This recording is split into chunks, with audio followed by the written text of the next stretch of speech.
the Director of Education of the World Federation of Occupational Health, Dr. Tecla Mlambo, is in Botswana to attend the official celebration of the accreditation of Occupational College. She joins us in the studio together with Mr. Misani Monti, President of the Botswana Occupational Therapy, to discuss the critical role of occupational health therapy within the health sector. Monti and Mlambo, thank you so much for joining us on the Daybreak, and a very good morning to you. Let me start off with you, Mlambo. We are talking about occupational therapy. First, what is it? Why is it important? Thank you very much, and good morning, viewers. Occupational therapy is a health and social care profession, which is very important in people's lives, in the sense that our main goal is to make sure that someone is functioning at their maximum level of independence, despite any condition that they may be having. So an occupational therapist will deal with a client at different levels. One at what we call the impairment level. Or for example, you've got an injury, you have an accident, and you break your leg, and now you have limited movement. So you find that an occupational therapist can start from there. They can start by helping the person to have movement, but at the same time, you also, as an occupational therapist, you also want to see how that injury affects your day-to-day life. So the word occupational therapy is coming from the word occupations. But when we are talking about occupations in occupational therapy, we are not just talking about work.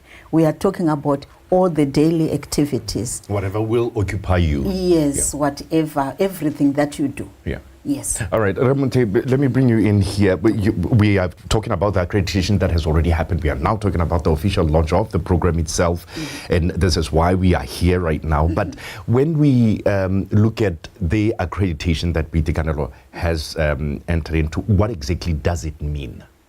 Yeah, thank you. This accreditation means that, first of all, Botswana is recognized as a full member of the World Federation of Occupational Therapists.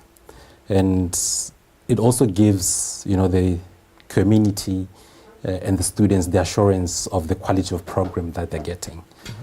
So you also feel safe when you have, people that they have graduated from a program which is recognized.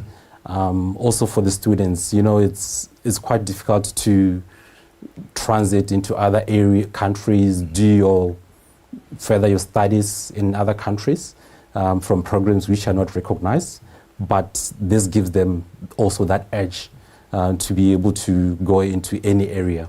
And for me as well, we always think of education as part of, you can have educational tourism, where you can get people coming in also from other countries to come and study in Botswana, which is also good for the nation.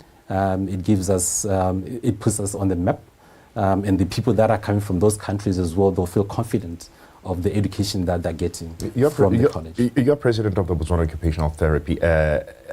Is it an association? Yes, sir. Yes. What are the challenges that we have in this country with regards to occupational therapy? The main one is, lack of, or the workforce.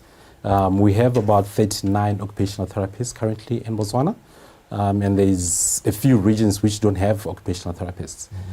Even those that are on the ground, you would find that most of them that are in government, there's just few in the government facilities.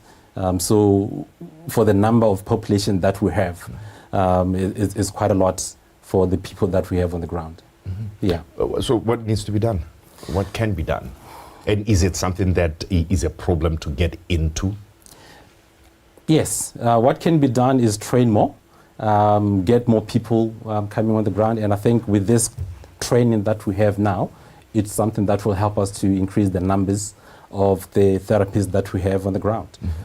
So we are looking at increasing the workforce of Botswana, and just making sure that we have more people that can service the country. Dr. Mlambo, when we look at where occupational therapy comes from, to what extent can we say countries like Botswana, which are up and coming, developing countries, have embraced occupational therapy? Okay, yes, it began in North America and Europe, but it has now since been realized that it's important, for everyone. Actually, at the moment, there's a whole drive with WHO. I don't know if you've ever heard about what they are calling the Rehabilitation 2030, which is calling for action to integrate rehabilitation services in all health systems. And occupational therapy is one of the pillar occupations in those rehabilitation services that are being advocated for, because they've realized that it's even needed more in these countries than in the European countries. Yeah. Yes. So, yes, I think countries are embracing, but we still have a lot to do in terms of our ministries making sure that occupational therapy is found even at the primary level. But we even understand what it is. I mean, like if you, from your experience going around, do we even understand what it is? It's a big challenge. I think it's a big challenge in terms of understanding for the ordinary person. But I'm sure with more awareness, we can make inroads. And also the other thing that we have noted is that people confuse occupational therapy and physiotherapy. Yes. So usually it's the occupational therapist who give a service, but at the end they think I've been assisted by a physiotherapist. So we still have a lot to do in terms of, so you are very correct that there is that misunderstanding. Ramonte, that speaks to you that you still have a lot to do because this is what you are president of, getting people to understand what it is that you do. How are you going to do that? Yeah, so we need to, what we're working on now is just trying to come up with a strategy of how to sell the profession to, or the occupational therapy to the country. So every time we need to raise the awareness, so we have to come with the strategies of how we're going to be educating the community, not just the community, but also the people that we work with. Like she's saying, even some of the medical professionals or the health professionals that we work with, they do get convious with physiotherapy. So we have a lot to do within that aspect of raising awareness and promoting occupational therapy, and that's how we can get to get to it.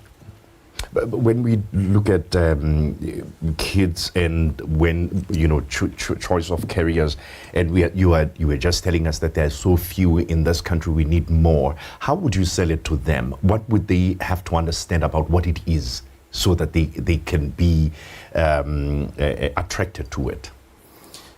We can look at having the occupational therapists being part of the career designations that usually ongoing within the country.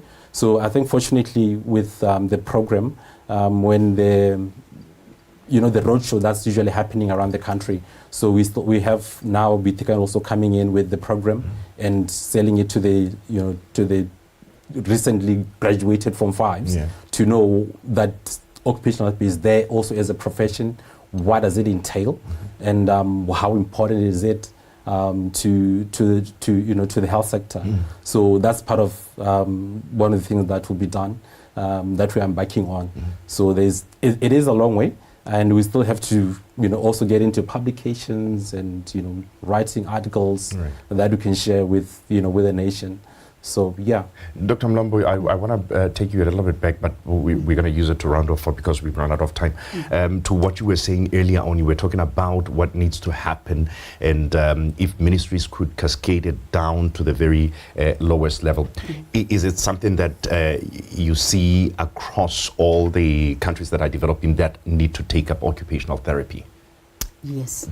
Yes, this is for all the countries, and for your own information, recently the WHO, the World Health Assembly, they actually signed a resolution to make rehabilitation one of the primary health care What would you say professions. what would you say to the health minister if you were to advise him? Okay, what I would say is the health ministers should take advantage of the drive by WHO, because they have actually made lots of resources to assist countries to scale up rehabilitation, occupational therapy in particular, in all countries. So why not take advantage of that? And most countries are part of the WHO and they signed the resolution. Dr. Tecla Mlambo is Director of Education of the World Federation of Occupational Health, and she was with Re Misani Monte, President of the Botswana Occupational Therapy